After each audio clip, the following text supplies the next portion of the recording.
Hello everyone, welcome to home science classes. Home science classes में आपका स्वागत है। कैसे हैं आप? आशा करती हूँ अच्छे होंगे, खुश होंगे, मस्त होंगे और पढ़ाई कर रहे होंगे। आपको पता है कि आज संडे है और संडे को हम करते हैं प्रैक्टिस। प्रैक्टिस किस चीज़ की होगी? तो वही जो हम मंडे टू सैटरडे पढ़ते हैं, उसी से रिलेटेड हम संडे को क्वेश्चन करते हैं। तो आज के क्वेश्चन, अगर आपने इस वीक अच्छे से पढ़ाई की होगी तभी आज के आप क्वेश्चन कर पाएंगे, क्योंकि आज के जो क्वेश्चन है वो डाटाबेस हैं। आपको इसमें ज़्यादातर आपको ये बताना है कि किस चीज़ का कब आविष्कार हुआ, कब खोज हुई, कब से स्टार्ट हुआ, यही सारी चीज़ें बतानी हैं। क्योंकि आपको पता है कि जो लास्ट वीक था हमारा, उसमें हमने पढ़ा था श्रव्य शिक्षण सामग्री। अगर हम बोले तो हमने मुख्य रूप से रेडियो और टेलीविज़न के बारे में समझा था, इसके इतिहास को पढ़ा था। साथ ही साथ हमने लिखित शिक्षण सामग्री की बात की थी और हमने प्रौढ़ शिक्षा से बात किया था। साथ ही साथ इसी में हमने प्रसार कार्यकर्ता के बारे में पढ़ा था। तो बस इन्हीं टॉपिकों से रिलेटेड आज के आपके क्वेश्चन होने वाले हैं। अगर आपने अच्छे से पढ़ाई की है, अगर आपने सन वगैरह अच्छे से याद रखा है, तो आप क्वेश्चन को आसानी से कर पाएँगे। आप पेन और नोटबुक लेकर बैठिएगा। अगर कुछ नया लगेगा नोट डाउन करिएगा, अदरवाइज़ आप काउंट करिएगा कि आपने कितने क्वेश्चन सही किए हैं और लास्ट में मुझे बताइएगा कि आपने कितने क्वेश्चन सही किए हैं इसमें से, ठीक? जो भी आज जितने भी क्वेश्चन आपसे बन सकते थे, यानी कि जो भी आपके टेलीविज़न हो या फिर रेडियो हो या फिर दृश्य शिक्षण सामग्री, लिखित शिक्षण सामग्री, श्रव्य शिक्षण सामग्री, दृश्य श्रव्य शिक्षण सामग्री से जो भी क्वेश्चन बन सकते थे, मैंने बनाने की, आपके सामने रखने की पूरी कोशिश की है।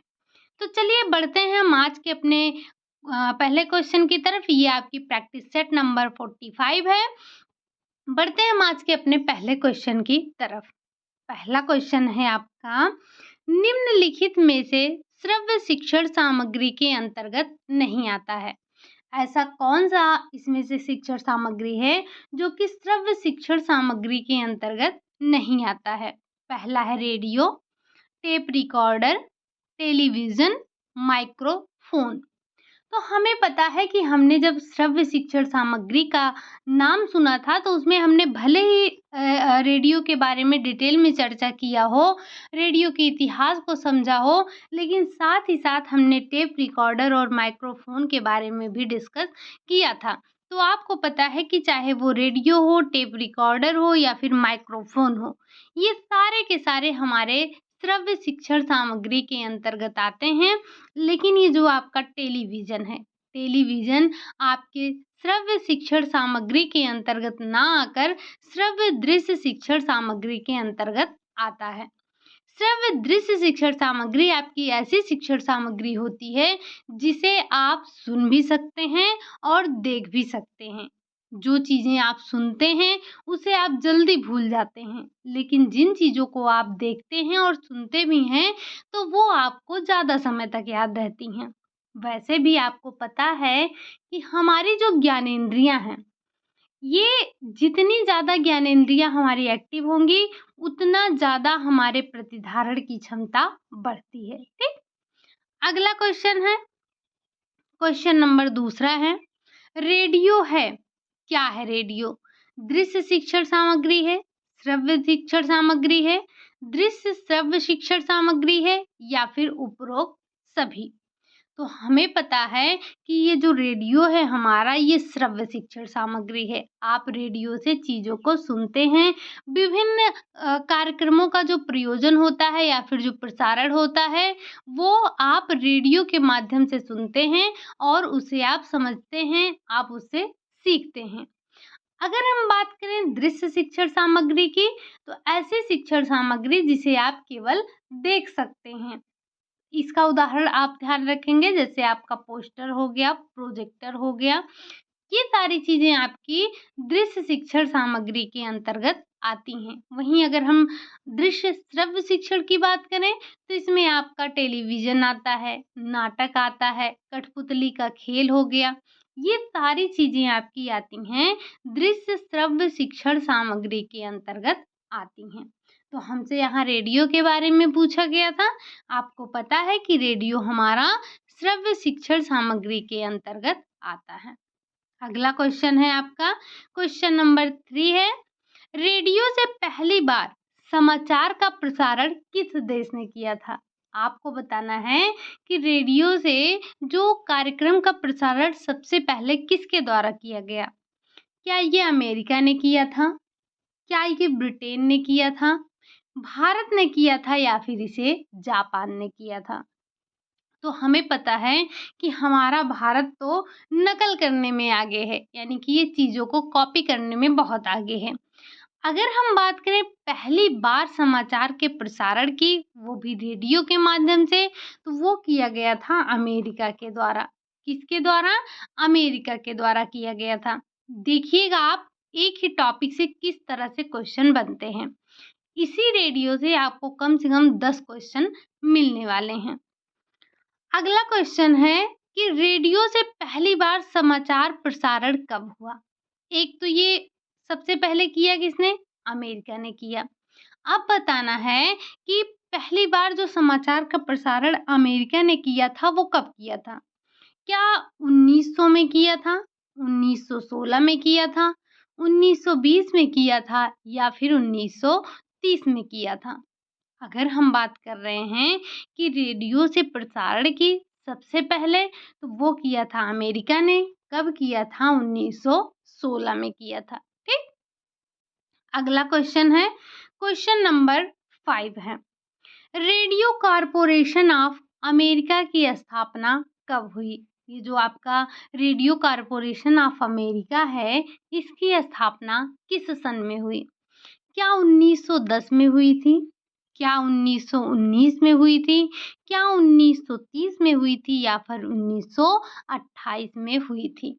तो हमें पता है कि 1916 में तो इसकी स्थापना ही हुई थी।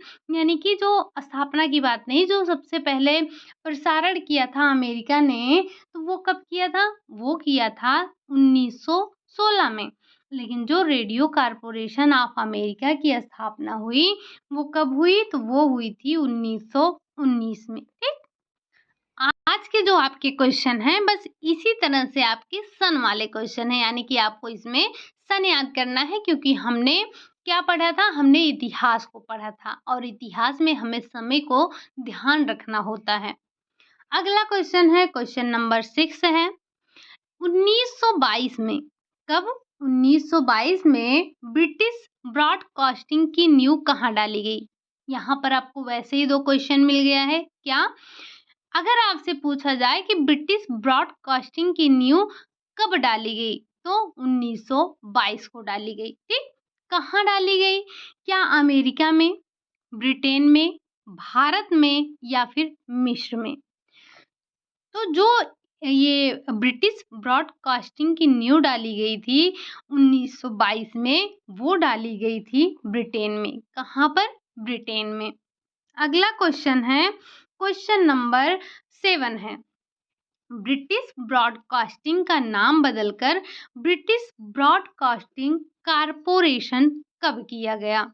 एक तो न्यू कब डाली गई, तो अभी-अभी आपने देखा कि जो ब्रिटिश ब्रॉडकास्टिंग की न्यू डाली गई थी वो 1922 में डाली गई थी। ये आपने पिछला क्वेश्चन देखा। अब यहाँ पर आपको बताना है कि जो ये ब्रिटिश ब्रॉडकास्टिंग था, इसका नाम बदल कर क्या कर दिया गया? तो यहाँ से दोनों पॉइंट ध्यान रखिएगा। अगर आपसे पूछा जाए कि ब्रिटिश ब्रॉडकास्टिंग का नाम बदलकर क्या कर दिया गया, तो उसका नाम कर दिया गया ब्रिटिश ब्रॉडकास्टिंग कारपोरेशन।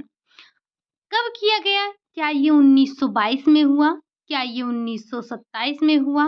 क्या ये 1936 में हुआ या फिर ये 1940 में हुआ? तो हमें पता है कि ब्रिटिश ब्रॉडकास्टिंग का नाम ब्रिटिश ब्रॉडकास्टिंग कारपोरेशन 1927 में किया गया। 22 में तो इसकी स्थापना ही हुई थी ब्रिटिश ब्रॉडकास्टिंग की, लेकिन 1927 में इसका नाम बदल दिया गया और क्या कर दिया गया? British broadcasting corporation. अगला पॉइंट है, यानी कि अगला क्वेश्चन है आपका, बी BBC का पूरा नाम? आपको बताना है कि BBC का पूरा नाम क्या है? क्या ब्रिटेन ब्रॉडकास्टिंग कॉर्पोरेशन है, ब्रिटिश ब्रॉडकास्टिंग कोऑपरेशन है, या फिर ब्रिटिश ब्रॉडकास्टिंग कॉर्पोरेशन है, या इनमें से कोई नहीं? अगर आपने इससे पहले वाला क्वेश्चन थोड़ा-सा ध्यान से देखा होगा तो जो हमारा ब्रिटिश ब्रॉडकास्टिंग था, उसी का नाम बदलकर ब्रिटिश ब्रॉडकास्टिंग कॉर्पोरेशन कर दिया गया था, जिसे हम बीबीसी के नाम से जानते हैं, ठीक? तो हम इसे बार-बार ब्रिटिश ब्रॉडकास्टिंग ना बोलकर ब्रिटिश ब्रॉडकास्टिंग कॉर्पोरेशन ना बोलकर बीबीसी के नाम से जानते हैं। इसका फुल फॉर्म आपको ध्यान रखने की आवश्यकता है, ठीक? अगला क्वेश्चन है, क्वेश्चन नंबर 8 है, मद्रास प्रेसिडेंसी क्लब द्वारा कब से मनोरंजन कार्यक्रमों का प्रसारण किया जाने लगा? आपको बताना है कि सबसे पहले ये कि मद्रास प्रेसिडेंसी के द्वारा मनोरंजन कार्यक्रमों का प्रसारण किया जाने लगा। सबसे पहला पॉइंट आपको यही ध्यान रखना है। आपको बताना है कि ये कब किया जाने लगा। क्या 31 जुलाई 1920 से, 31 जुलाई 1924 से, 31 जुलाई 1930 से, या फिर 31 जुलाई 1938 से? अगर हम बात करें कि ये जो मनोरंजन कार्यक्रम का प्रसारण किया जाने लगा, वो कब से किया जाने लगा? तो वो आपका किया जाने लगा 31 जुलाई 1924 से, ठीक? अगला क्वेश्चन है, क्वेश्चन नंबर 10 है, all India radio, all India radio, ठीक? ऑल इंडिया रेडियो को कब से आकाशवाणी कहा जाने लगा? आपको पता है कि ये जो ऑल इंडिया रेडियो है, हम इसे आकाशवाणी के नाम से जानते हैं। और वैसे भी जैसे ही आप रेडियो पहले चालू करते थे तो क्या आता था? आकाशवाणी नाम आपको सुनने को मिलता था। तो ये जो आपका ऑल इंडिया रेडियो है, इसको हमने कब आकाशवाणी नाम दिया, या कब से इसे हमने आकाशवाणी कहना स्टार्ट कर दिया? क्या 1950 से किया, 1957 से किया, 1960 से किया, या फिर 1965 से किया? तो जो हमारा ऑल इंडिया रेडियो था, इसको हमने आकाशवाणी कहना स्टार्ट किया 1957 से। यानी कि ऑल इंडिया रेडियो के नाम में परिवर्तन किया गया और इसे आकाशवाणी कहा जाने लगा।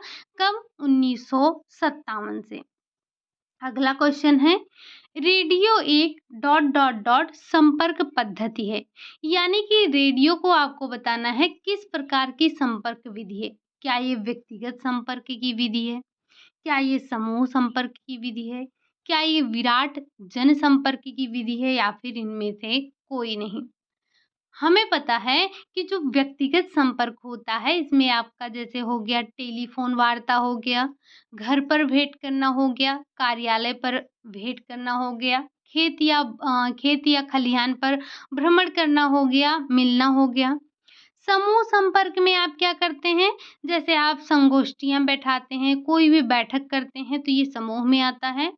लेकिन ये जो आपका रेडियो है, रेडियो आपका विराट जनसंपर्क के अंतर्गत आता है। रेडियो के माध्यम से आप एक बड़ी जनसंख्या को संबोधित कर सकते हैं, संपर्क स्थापित कर सकते हैं।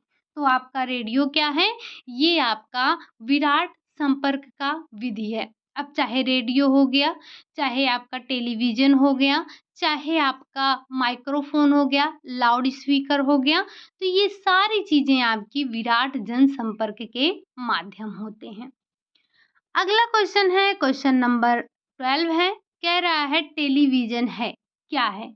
क्या ये दृश्य शिक्षण सामग्री है, श्रव्य शिक्षण सामग्री है, लिखित शिक्षण सामग्री है, या फिर ये आपका दृश्य श्रव्य शिक्षण सामग्री है?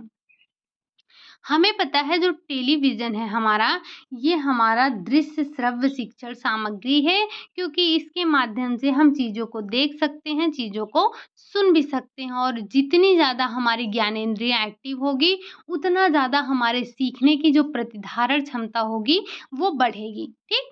दृश्य शिक्षण सामग्री, चाहे लिखित शिक्षण सामग्री, जो हमारा लिखित है, वो हमारा दृश्य के भी अंतर्गत आता है।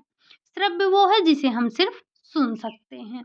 अगला क्वेश्चन है, क्वेश्चन नंबर 13 है, टेलीविज़न का प्रसारण सबसे पहले कहाँ किया गया था? जैसे आपने रेडियो देखा, अमेरिका में किया गया, उसी तरह से आपको बताना है कि अगर टेलीविज़न की बात की जाए, तो टेलीविज़न का प्रसारण सबसे पहले कहाँ किया गया? क्या अमेरिका में हुआ? क्या ब्रिटेन में हुआ? क्या इंग्लैंड में हुआ या फिर ये फ्रांस में हुआ? तो हमें पता है कि ये हुआ था ब्रिटेन में। भूल कर भी आप अमेरिका मत लगा दीजिएगा, क्योंकि जो टेलीविज़न का प्रसारण सबसे पहले किया गया था, वो किया गया था ब्रिटेन के द्वारा। अगला क्वेश्चन है, क्वेश्चन नंबर 14 है। ब्रिटेन में टेलीविज़न का प्रसारण कब किया गया? यानी कि आपको ये बताना है, अगर आपसे पूछा जाए सबसे पहले टेलीविज़न का प्रसारण कहाँ किया गया? सबसे पहले टेलीविज़न का प्रसारण कब किया गया? तो कब किया गया, या आपसे पूछा जाए कि ब्रिटेन में टेलीविज़न का प्रसारण कब किया गया? क्या वो 1920 में हुआ, 1925 में हुआ, 1936 में हुआ या फिर 1940 में हुआ? अगर हम टेलीविज़न की बात कर रहे हैं, तो ब्रिटेन में 1936 में सबसे पहले टेलीविज़न से प्रसारण किया गया था। ठीक? अगला क्वेश्चन है, क्वेश्चन नंबर 15 है। अब बताना है आपको कि फ्रांस द्वारा टेलीविज़न कार्यक्रमों का प्रसारण कब किया गया? सबसे पहले तो किया था किसने? ब्रिटेन ने। उसके बाद किया फ्रांस ने। अब लेकिन आपको ये बताना है कि फ्रांस ने ये प्रसारण किया कब? क्या 1936 में किया, 1938 में किया, 1940 में किया या फिर 1942 में किया? अगर हम बात कर रहे हैं ब्रिटेन में टेलीविज़न के प्रसारण की, तो ब्रिटेन में जो टेलीविज़न का प्रसारण हुआ था, वो हुआ था 1936 में। लेकिन यहाँ हमें बताना है फ्रांस का। तो फ्रांस में जो टेलीविज़न का प्रसारण हुआ था, वो हुआ था 1938 में। ठीक? इसी के बाद अमेरिका में भी टेलीविज़न का प्रसारण हुआ था। तो अमेरिका ने जो टेलीविज़न का प्रसारण शुरू किया था, उसने भी 1938 में ही स्टार्ट किया। तो टेलीविज़न का सबसे पहला प्रसारण कहाँ हुआ? ब्रिटेन में हुआ। ब्रिटेन में कब हुआ? तो 1936 को हुआ था। उसके बाद फ्रांस ने टेलीविज़न का प्रसारण करना प्रारंभ किया। उसने कब किया? उसने 1938 में किया। इसी के बाद अमेरिका ने भी टेलीविज़न से प्रसारण कार्यक्रम प्रारंभ किए, लेकिन ये भी सन 1938 में ही किए थे। भले ही दोनों का सन एक है, लेकिन आपको ध्यान रखना है कि फ्रांस ने पहले किया था। ठीक? अगला क्वेश्चन है, क्वेश्चन नंबर 17 है। भारत में, यहाँ पर आपको 2 नाम क्वेश्चन में ही 2 चीज़ ध्यान रखना है। भारत में सबसे पहले किसकी सहायता से दिल्ली में सन 1959 को टेलीविज़न का प्रसारण हुआ? तो भारत में सबसे पहले कब प्रसारण हुआ? 1959 में। कहाँ पर? दिल्ली पे। ठीक? दोनों पॉइंट यहाँ से ध्यान रखिएगा। और किसकी मदद से हुआ? क्या अमेरिका ने मदद की? क्या फ्रांस ने मदद की? यूनेस्को ने मदद की या फिर इंग्लैंड ने मदद किया? तो जो भारत में दिल्ली में जो 1959 में टेलीविज़न का प्रसारण हुआ था, इसमें सहायता किया था आपके यूनेस्को ने। तो यूनेस्को की मदद से भारत में सन 1959 में टेलीविज़न का प्रसारण दिल्ली में किया गया था। ठीक? अगला क्वेश्चन है, क्वेश्चन नंबर 18 है। आपको बताना है सबसे पहले सन 1953 में रंगीन टीवी किसके द्वारा प्रसारित किया गया? ये जो क्वेश्चन में आपको एक क्वेश्चन और साथ में मिल रहे हैं, इनको आप ध्यान रखते हुए चलिएगा। क्वेश्चन बहुत ज़्यादा हो जाते हैं, इसीलिए मैंने अलग-अलग नहीं करवाया। तो सबसे पहले रंगीन टीवी का कार्यक्रम कब प्रसारित हुआ? 1953 में हुआ। किसके द्वारा किया गया ये बताना है। ब्रिटेन के द्वारा हुआ, अमेरिका के द्वारा हुआ, फ्रांस के द्वारा हुआ या फिर भारत के द्वारा किया गया। बेशक जो ये टीवी चलाने का प्रोग्राम था या टीवी से प्रसारण किया जा रहा था, वो भले ही ब्रिटेन ने किया था, लेकिन जो रंगीन टीवी, जो ब्रिटेन ने आविष्कार किया था, जो ब्रिटेन में टीवी चलाई जा रही थी, जिससे कार्यक्रमों का प्रसारण किया जा रहा था, वो किया था ब्रिटेन ने। तो ब्रिटेन जब प्रसारण कर रहा था, तो वो ब्लैक एंड व्हाइट कर रहा था, लेकिन उस समय पे मतलब आपको रंगीन चीज़ें नहीं देखने को मिल रही थी, ये कमी थी। तो इस कमी को सुधारने का कार्य किया था अमेरिका ने। अमेरिका ने सबसे पहले 1953 में रंगीन टीवी से कार्यक्रमों को प्रसारित करने का कार्य किया था। तो जो रंगीन टीवी वाला कॉन्सेप्ट लेकर आया था, वो आया था अमेरिका, ठीक? जो भी इसमें ये रंगीन टीवी की कमी थी, उसको पूरा करने वाला देश जो था, वो था आपका अमेरिका, ठीक? अगला क्वेश्चन है, क्वेश्चन नंबर 19 है, भारत में कब रंगीन टीवी कार्यक्रम का प्रसारण हुआ? क्या ये 1980 में हुआ, 1982 में हुआ, 1990 में हुआ या फिर 1995 में हुआ? अगर हम बात कर रहे हैं भारत में रंगीन टीवी की, तो ये हुआ था 1982 में हुआ था, क्योंकि अमेरिका ने ही 1953 में स्टार्ट किया था अपने यहाँ। तो फिर भारत में कब आया? भारत में 1982 में आया।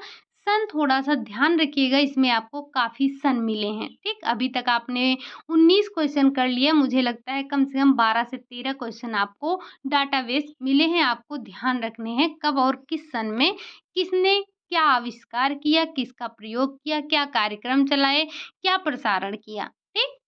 अगला क्वेश्चन है, क्वेश्चन नंबर 20 है, अप्रैल 1976 टीवी को आकाशवाणी से अलग कर दिया गया तथा इसका नाम रखा गया। ये जो आपका आकाशवाणी और टीवी था, इन दोनों को पहले एक करके चलाया जाता था। फिर लेकिन बाद में इन दोनों को अलग कर दिया गया और इसका नाम क्या रखा गया?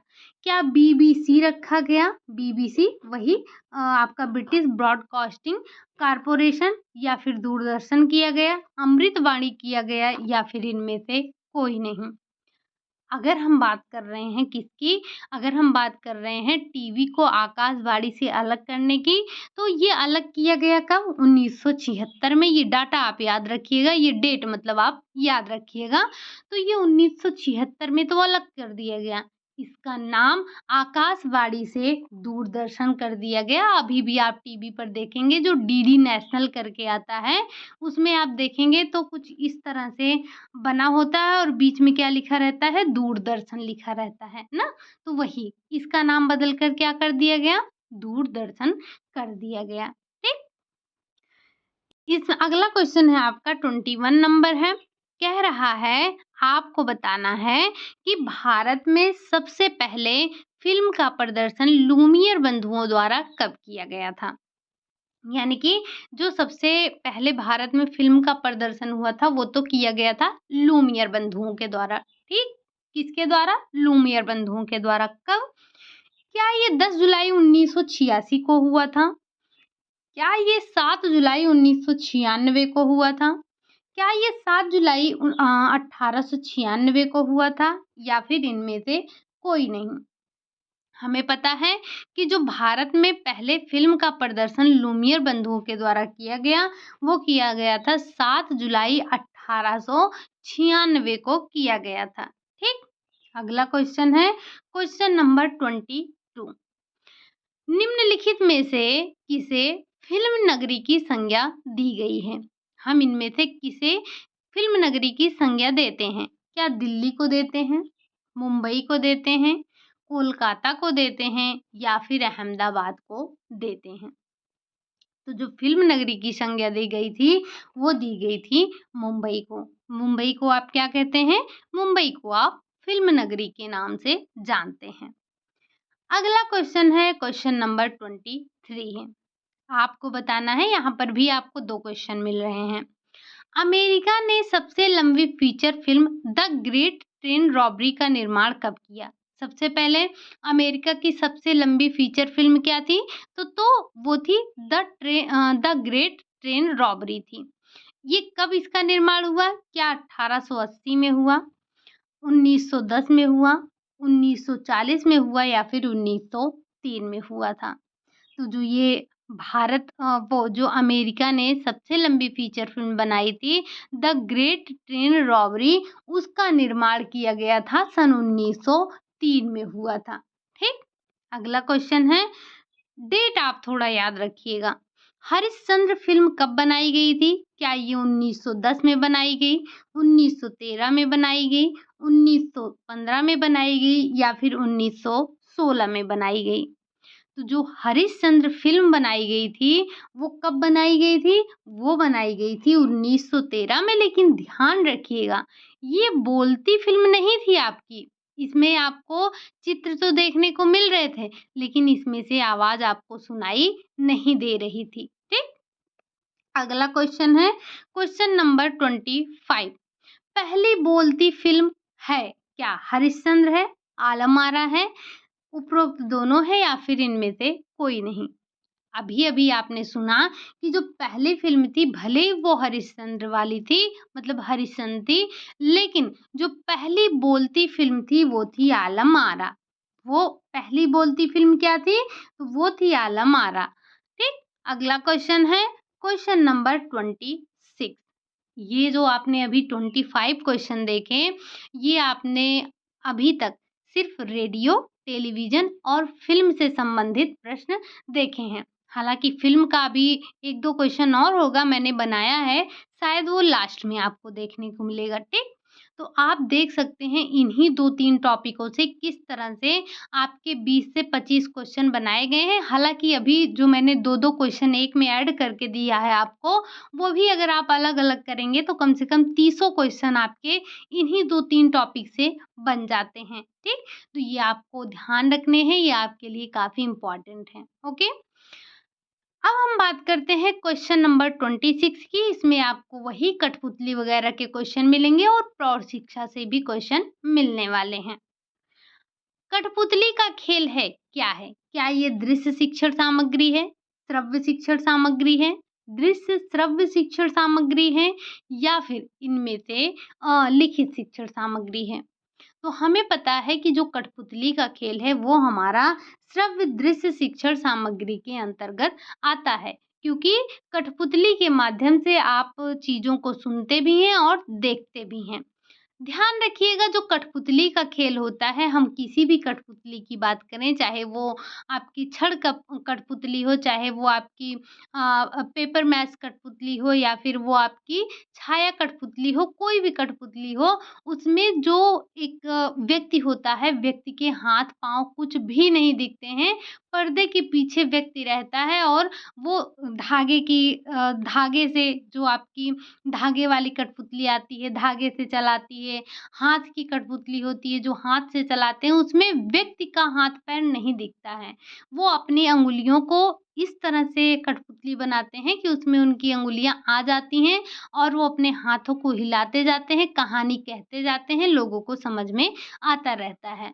तो कठपुतली के खेल के माध्यम से आप जो भी हमारे समाज में कुरीतियाँ व्याप्त हैं, जो भी रूढ़िवादी परंपराएँ हैं, उनको जनता के समक्ष प्रस्तुत कर सकते हैं मनोरंजनात्मक ढंग से। यानी कि लोगों को बुरा भी ना लगे और आप मनोरंजन के माध्यम से लोगों को उनकी बुराइयों को, जो समाज में कुरीतियाँ व्याप्त हैं, जो बुराइयाँ हैं, उनको लोगों के समक्ष रख भी सकते हैं। तो कठपुतली एक बहुत ही अच्छा और सस्ता माध्यम होता है लोगों तक सिखाने का या लोगों के पास जानकारी देने का। ठीक? अगला क्वेश्चन है, क्वेश्चन नंबर 27 है। स्वास्थ्य मंत्रालय ने किसके माध्यम से परिवार नियोजन के संदेश को जन-जन तक पहुँचाया है? नाटक के माध्यम से, लोक नृत्य के माध्यम से, कठपुतली के माध्यम से या फिर इनमें से कोई नहीं? तो ये हमने जब अपनी क्लास में चर्चा किया था तब भी आपको बोला था, ये पॉइंट थोड़ा ध्यान रखिएगा कि जो स्वास्थ्य मंत्रालय है उसने उसने परिवार नियोजन के संदेश को जनता के समक्ष लाने के लिए किसका प्रयोग किया? तो वो किया था कठपुतली का प्रयोग। कठपुतली के खेल के माध्यम से परिवार नियोजन के संदेश को जन-जन तक पहुँचाने का कार्य किया था स्वास्थ्य मंत्रालय ने। अगला क्वेश्चन है क्वेश्चन नंबर 28। आपको बताना है कि इनमें से कौन-सा कठपुतली का प्रकार है? क्या हैंड पपेट है यानी कि हाथ की कठपुतली है, रॉड पपेट है यानी कि जो ये छड़ वाली कठपुतली है, या फिर शैडो कठपुतली जिसे हम शैडो पपेट जिसे हम छाया कठपुतली के नाम से जानते हैं। तो आपको पता है ये सारे के सारे हमारे कठपुतली के प्रकार हैं। कठपुतली का प्रकार चाहे जो हो, लेकिन जो व्यक्ति है उसके हाथ-पाँव कुछ भी आपको दिखने नहीं चाहिए, ठीक? और ये जो कठपुतली का खेल किया जाता है इसे हर कोई नहीं कर सकता है।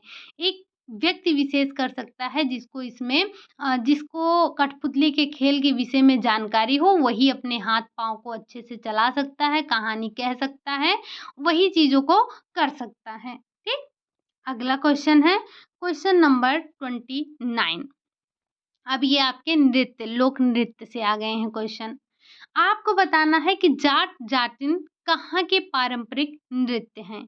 क्या ये पंजाब के हैं, बिहार के हैं, हरियाणा के हैं या फिर गुजरात के हैं? अगर हम बात कर रहे हैं जाट जाटिन, तो ये आपके बिहार के फोक डांस हैं। बिहार के फोक डांसों में जाट जाटिन आपका आता है। अगला क्वेश्चन है क्वेश्चन नंबर 30 है, निम्नलिखित में से भिन्न है। निम्नलिखित में से भिन्न है कथकली, मोहिनीअट्टम, पुरावारकली, यक्षगान। वैसे तो ये क्वेश्चन थोड़ा-सा मुझे अलग तरीके से बनाना था, हालाँकि अगर आपने अच्छे से पढ़ा होगा तो आप अभी से बता सकेंगे, क्योंकि आपको पता है कि जो ये आपका कथकली है, जो आपका मोहिनीअट्टम है, जो आपका पुरावारकली है, ये सारे के सारे आपके केरला के फ़ोक डांस होते हैं। मोहिनीअट्टम आपको पता है ये क्लासिकल डांस है, और कथकली ये भी आपका क्लासिकल डांस है।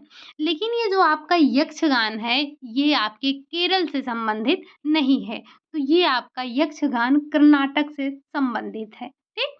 अगर ये आपसे पूछा जाए कथकली, मोहिनीअट्टम और पुरावारकली ये कहाँ के हैं? तो ये सारे के सारे आपके केरल के हैं।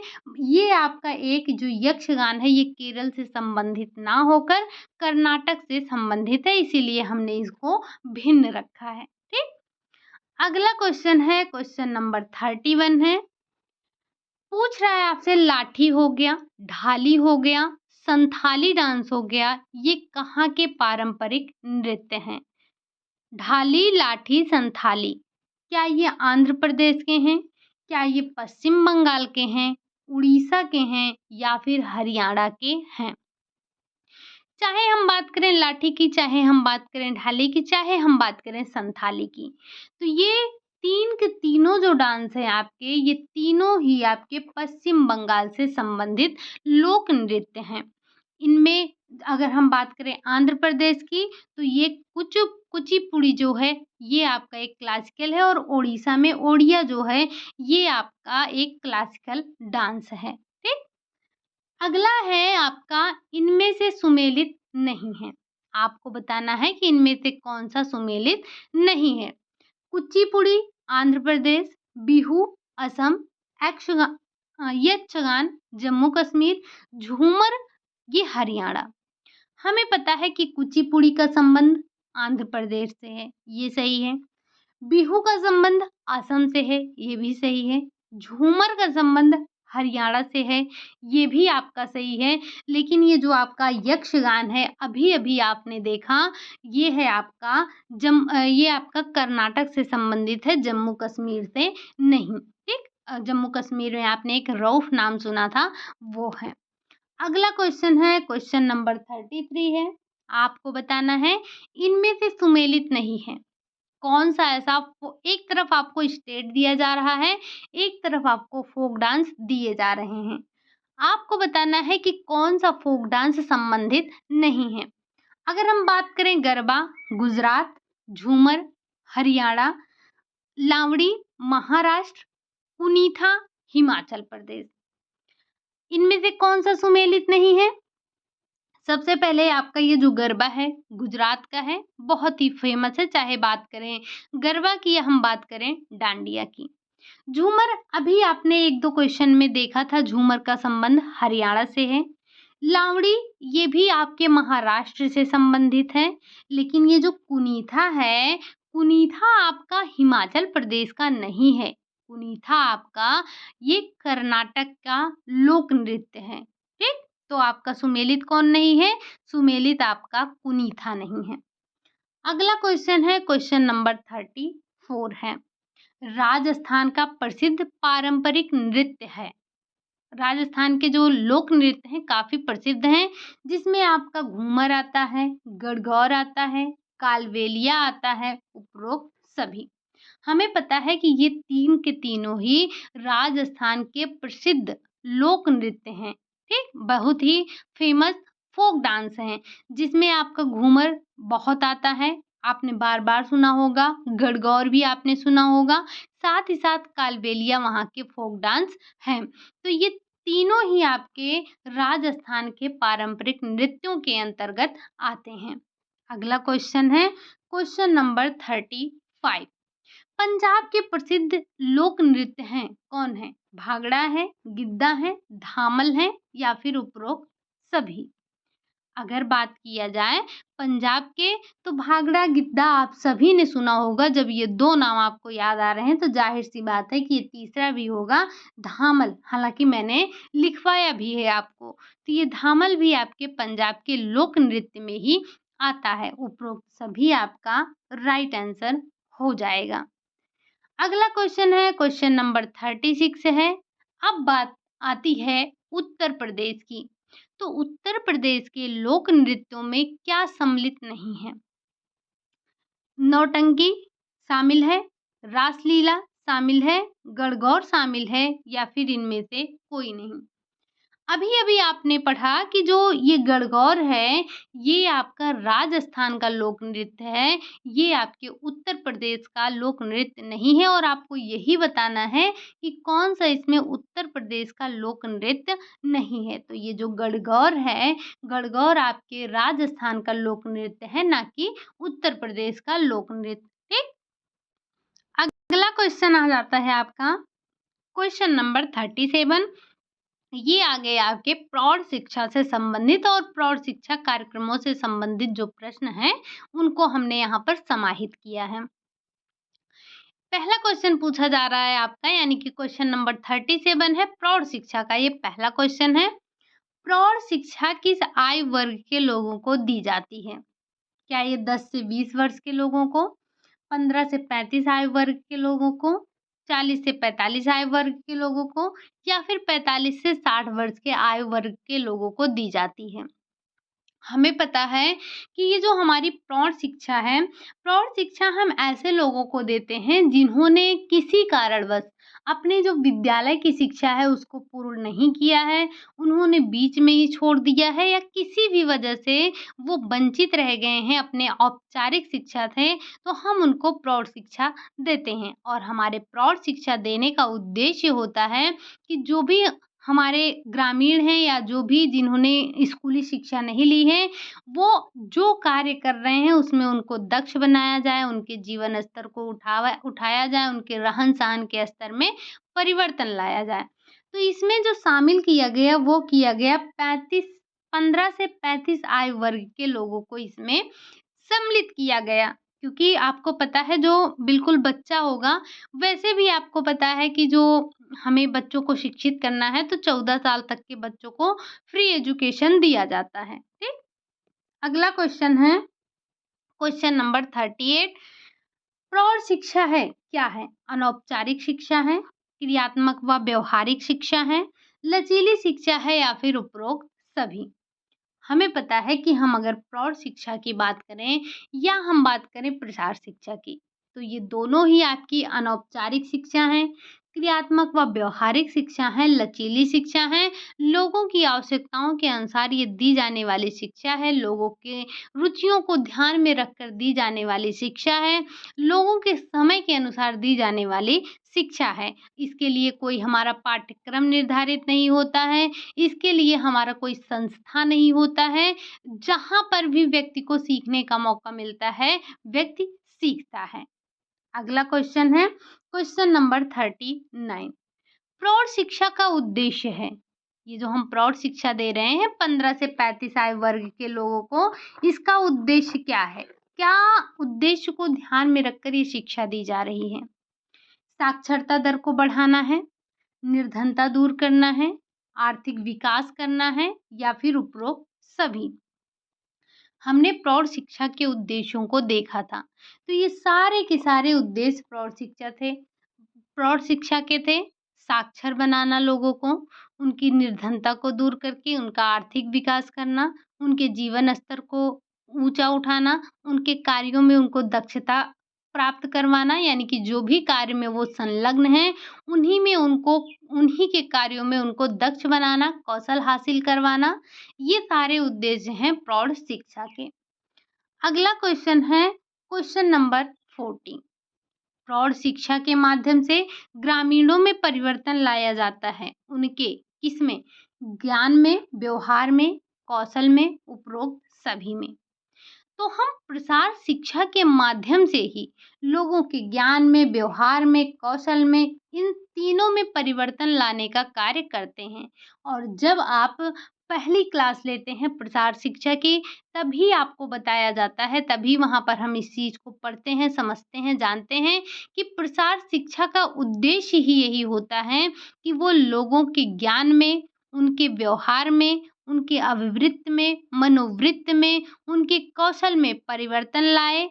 यही उद्देश्य होता है प्रसार शिक्षा का और यही उद्देश्य होता है प्रौढ़ प्रौढ़ शिक्षा का। तो प्रौढ़ शिक्षा के माध्यम से ग्रामीणों में ज्ञान, व्यवहार और उनके कौशल में परिवर्तन लाने का कार्य किया जाता है। अगला क्वेश्चन है क्वेश्चन नंबर 41 है, राष्ट्रीय प्रौढ़ शिक्षा कार्यक्रम का शुभारंभ कब किया गया? जो आपका राष्ट्रीय प्रौढ़ शिक्षा कार्यक्रम था, इसका शुभारंभ 1978 में किया गया। ये अभी आपने कल की ही क्लास में डिस्कस किया था। ठीक, तो ये कब किया गया? 1978 में। अगला क्वेश्चन है क्वेश्चन नंबर 42 है, सन 1978 से 1983 तक की अवधि में कितने निरक्षर वयस्कों तक क्रियात्मक साक्षरता पहुंचाने का लक्ष्य निर्धारित किया गया था? यहाँ पर आपसे ये पूछा जा रहा है कि जो ये आपका 1978 से और जब ये प्रौढ़ शिक्षा कार्यक्रम चलाया गया था, तो उस समय पर 1978 से 1983 यानी कि 5 वर्षों की अवधि में कितने वयस्कों तक क्रियात्मक साक्षरता पहुंचाने का लक्ष्य निर्धारित किया गया था? 5 करोड़, 10 करोड़, 15 करोड़, 20 करोड़। तो हमें पता है जो इन्होंने ये लक्ष्य रखा था वो रखा था 10 करोड़, लेकिन ये इस लक्ष्य को प्राप्त नहीं कर पाए थे। फिर इन्होंने अपने कार्यक्रम में सुधार किया और इन्होंने 2 लक्ष्य बनाए, यानी कि जो लक्ष्य बनाए उसको 2 वर्गों में विभाजित किया और कहा कि हम 1990 तक, और इस लक्ष्य में इन्होंने ये रखा कि जो 8 करोड़ युवा हैं या वयस्क हैं, प्रौढ़ हैं, हम उनको साक्षर करेंगे। पहला जो भाग था उसमें 1990 तक हम 3 करोड़ युवाओं को या 3 करोड़ प्रौढ़ों को साक्षर करेंगे। उसके बाद 1995 तक हम 5 करोड़ अतिरिक्त जो हमारे प्रौढ़ हैं उनको साक्षर करने का कार्य करेंगे, यानी कि 1995 तक टोटल हम 8 करोड़ जो हमारे निरक्षर वयस्क हैं उनको साक्षर बनाने का कार्य करेंगे। अगला क्वेश्चन है क्वेश्चन नंबर 43 है, साक्षरता मिशन कब प्रारंभ किया गया? आपको बताना है कि जो साक्षरता मिशन है ये कब प्रारंभ किया गया? 1980, 82, 88 या 90? हमें पता है कि 78 में प्रौढ़ शिक्षा ये राष्ट्रीय प्रौढ़ शिक्षा कार्यक्रम चलाया गया था और 1988 में जो है वो 1988 में चलाया गया था साक्षरता मिशन। अगला क्वेश्चन है क्वेश्चन नंबर 44, अंतरराष्ट्रीय साक्षरता वर्ष कब घोषित किया गया था? क्या 1980 में, 1990 में, 95 में या फिर 96 में? तो हमें पता है कि अंतरराष्ट्रीय साक्षरता वर्ष जो घोषित किया गया था वो किया गया था 1990 में। अगला क्वेश्चन है क्वेश्चन नंबर 45, किसके द्वारा अंतरराष्ट्रीय साक्षरता वर्ष घोषित किया गया? ये तो आपने देख लिया कि 1990 में क्या किया गया, अंतर्राष्ट्रीय साक्षरता वर्ष घोषित किया गया। लेकिन आपको बताना है कि ये किसके द्वारा घोषित किया गया। क्या ये संयुक्त राष्ट्र संघ के द्वारा किया गया, यूनिसेफ के द्वारा किया गया, यूनेस्को के द्वारा किया गया, या फिर इनमें से कोई नहीं है। हमें पता है कि जो ये अंतर्राष्ट्रीय साक्षरता वर्ष 1990 को घोषित किया गया था, वो किया गया था संयुक्त राष्ट्र संघ के द्वारा। किसके द्वारा किया गया था? वो किया गया था आपके संयुक्त राष्ट्र संघ को अंतर्राष्ट्रीय साक्षरता वर्ष घोषित किया गया। कब किया गया? 1990 को। ठीक, तो ये पॉइंट आप थोड़ा सा ध्यान रखिएगा। अगला क्वेश्चन है, क्वेश्चन नंबर 46 है। सबको शिक्षा विश्व सम्मेलन। सबको शिक्षा विश्व सम्मेलन किसके द्वारा आयोजित किया गया? क्या यूनिसेफ के द्वारा, यूएनडीपी के द्वारा, यूनेस्को के द्वारा, या फिर विश्व बैंक के द्वारा? इसमें आपको एक अतिरिक्त ऑप्शन मिला है, इसका मतलब ये हुआ कि ये आपका उपरोक्त सभी सही है। ठीक, क्योंकि जो सबको शिक्षा सम्मेलन था वो इन चारों ने मिलकर आयोजित किया था। अगला क्वेश्चन है, क्वेश्चन नंबर 47। सबको शिक्षा विश्व सम्मेलन कब आयोजित किया गया? 1980, 90 सॉरी 1980 सॉरी 1900 नहीं, 1880, 1890, 1990 या फिर 1995। मतलब आँखों के आगे लिखा गया है कि 1880, लेकिन बार-बार एक ही नाम आ रहा है, 1980, 1980, 1980। हमने रट्टा लगा लिया है 1980 का। ठीक, लेकिन कोई बात नहीं। तो जो ये सबको शिक्षा विश्व सम्मेलन है, ये जो आयोजित किया गया था, कब किया गया था? तो ये किया गया था आपका 1990 में। जिस वर्ष को अंतर्राष्ट्रीय साक्षरता क्या घोषित किया गया था? अंतर्राष्ट्रीय साक्षरता वर्ष घोषित किया गया था, उसी सन में ये सबको शिक्षा विश्व सम्मेलन का आयोजन भी किया गया था। किसके द्वारा? तो इसमें सम्मिलित थे आपके यूनेस्को, यूएनडीपी, विश्व बैंक, और एक आपका क्या था? और एक आप था यूनिसेफ। तो इन चारों ने मिलकर सबको शिक्षा विश्व सम्मेलन का आयोजन किया था। कब किया था? 1990 में किया था। अगला क्वेश्चन है, क्वेश्चन नंबर 48 है।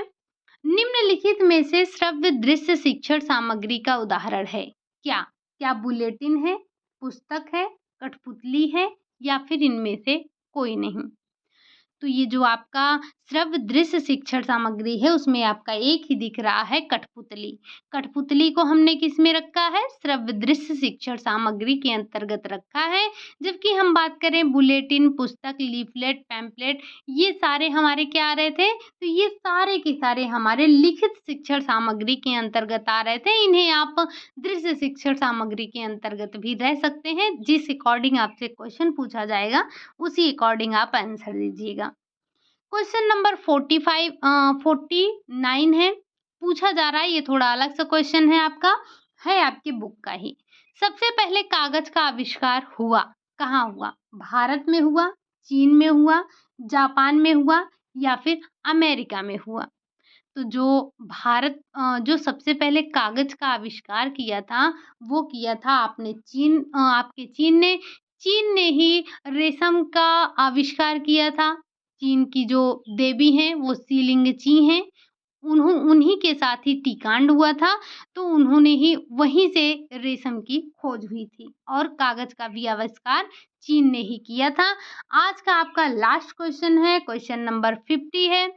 पूछा जा रहा है कि भारत में टेलीविजन प्रसारण का दूसरा केंद्र बना। पहला तो आपका दिल्ली बना था, दूसरा आपको बताना है क्या बना? मुंबई बना, अमृतसर बना, श्रीनगर बना, या फिर इनमें से कोई नहीं।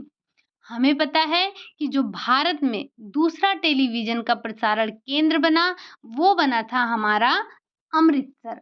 क्या बना था? वो हमारा अमृतसर बना था। ठीक, नहीं, ये आपका मुंबई बना था, क्योंकि हम मुंबई को ही तो फ़िल्म की नगरी कहते हैं।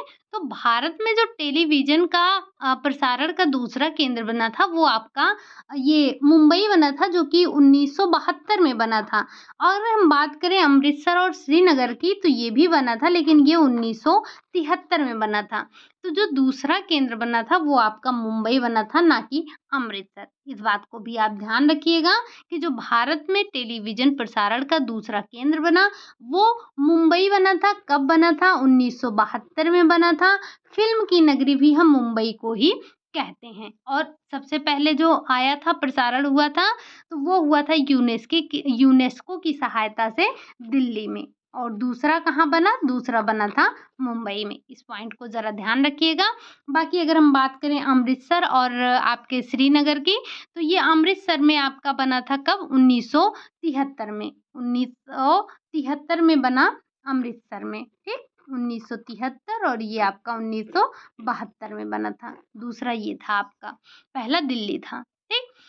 ये थे आज के हमारे 50 क्वेश्चन। उम्मीद है कि क्वेश्चन आपको अच्छे लगे होंगे, समझ में भी आए होंगे, क्वेश्चन भी आपके अच्छे थे। वही क्वेश्चन थे जो आपने पढ़े थे। अगर आपने क्लास अच्छे से ली होगी तो क्वेश्चन आपको सारे आ रहे होंगे, इसमें कुछ ऐसा नया नहीं था। तो क्लास आपको कैसी लगी? ये क्लास अगर आपको अच्छी लगी हो तो लाइक करिएगा, चैनल को सब्सक्राइब करिएगा, साथ ही साथ कमेंट करिएगा और शेयर करना बिल्कुल भी ना भूलिएगा। मिलते हैं नेक्स्ट क्लास में, तब तक के लिए बाय बाय, टेक केयर।